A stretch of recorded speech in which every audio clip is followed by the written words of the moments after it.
everyday heroes.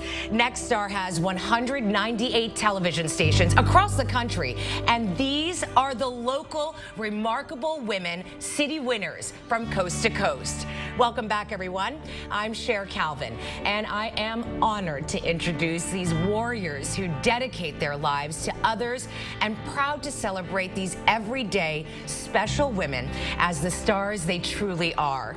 We are now just steps away from the Santa Monica Pier at the Lowe's Hotel, and like the Pacific Park Ferris wheel, women really do make the world go round. Now it is my pleasure to bring you Fonda Bryant's story of hope.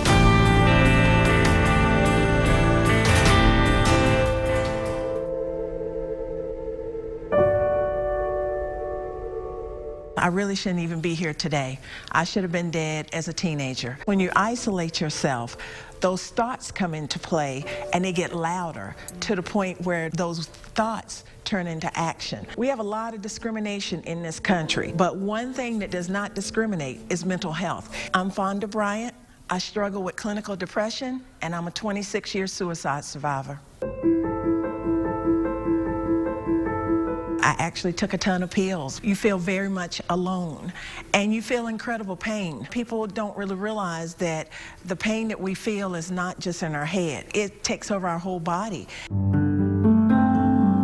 My Aunt Spanky did the ultimate, and I will always, always be grateful to her, always. She said, "Are you gonna kill yourself?" And I said, yes. She had me involuntarily committed, and at the time I was really upset with her.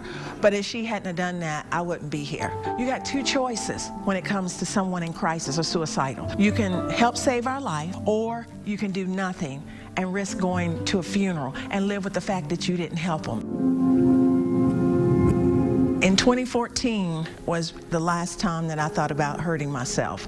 And I came out of the gym and I was gonna jump off the parking deck. And when I came in, I normally always speak to my son. And I walked right past him and went in the bedroom and shut the door. And he came in the room and he told me, he said, "Mom, you can help people. I know you can." I started my own nonprofit called Wellness Action Recovery, and the acronyms spell WAR.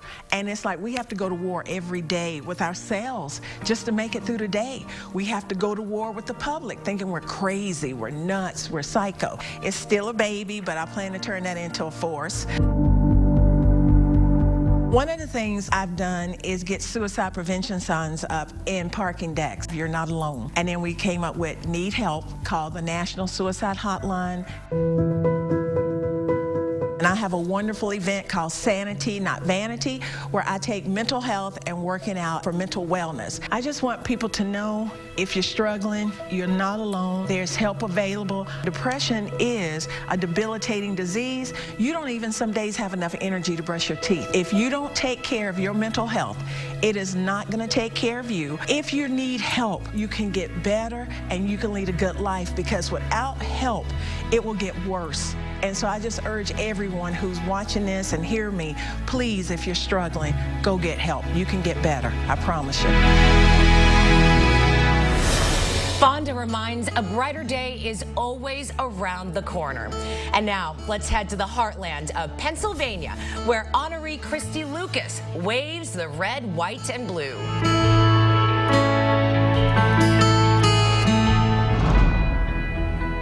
So I've always tried to live my life as a life of service to others. So it's just all about helping people ever since I was little. I tell people often that I don't make a dime doing what I do, but I am by far the richest woman in the world through the work of Roots for Boots and what we do. My grandfather was in World War II. My great-grandfather was in World War I. I had an uncle in the Navy. My father-in-law was in the Korean War. My dad's a Marine. So we were always very patriotic as a family. And then it really picked up when I was a teacher. And I would plan the Veterans Day assemblies.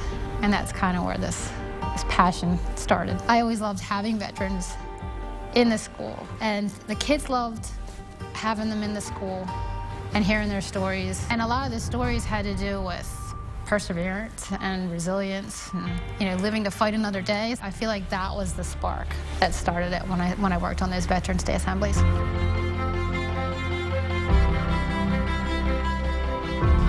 nonprofit is Roots for Boots. We are a grassroots nonprofit. We are completely 100% volunteer, completely funded by the community. And what we try to do is meet whatever need or challenge a veteran, active duty, or military family would have. And we ask people to use their gifts, talents, and resources to help us. With Roots for Boots, we wanted the community to be connected in a direct way with our military. So we consider the roots us, and the boots are them. All of our veteran stories are special and unique. Probably one that stands out for me is Jacoby. Jeremy was exposed to chemicals during his deployments, and he is losing mobility in his legs from his waist down. So he is not able to run with his young son. He's not able to play football or basketball or anything like that. So when I met Jeremy, he was inquiring as to whether or not we would help him to get one of the all-terrain action track chairs that we provide for our veterans. These chairs are considered a luxury by the VA, so they won't provide them for him or for our veterans. And they have tracks on the side of them so they can go over any type of terrain. They have a swivel arm for a firearm. They can put fishing equipment on the back. Jeremy was telling me his story, and he broke down crying. I reached across the table, and I put my hand on Jeremy's arm, and I said, Jeremy, I will get you that track chair. Our core values are serve, educate, and inspire. The first thing we want to do is serve others. Educate will always be part of what I do because it was my life's work. I want to be able to inspire people into doing those selfless acts of kindness towards each other. If Roots for Boots wasn't around, where would Jeremy be? Where would our veterans be that needed help with car repairs, home repairs, their mortgage? And sometimes it's just that one little thing that you do that makes a difference. It doesn't seem like a lot to us. It can be life-changing as well for our veterans.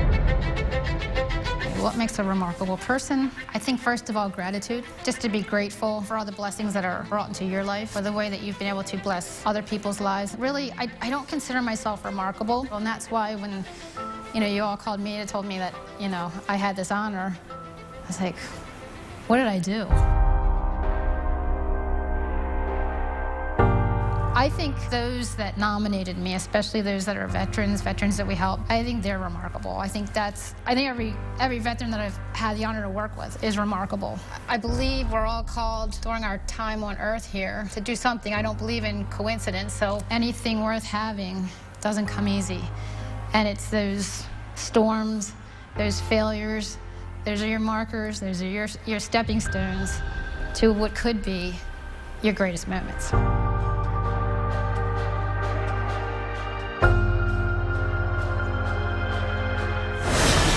And that is 4 of Next Star's 6 remarkable women honorees.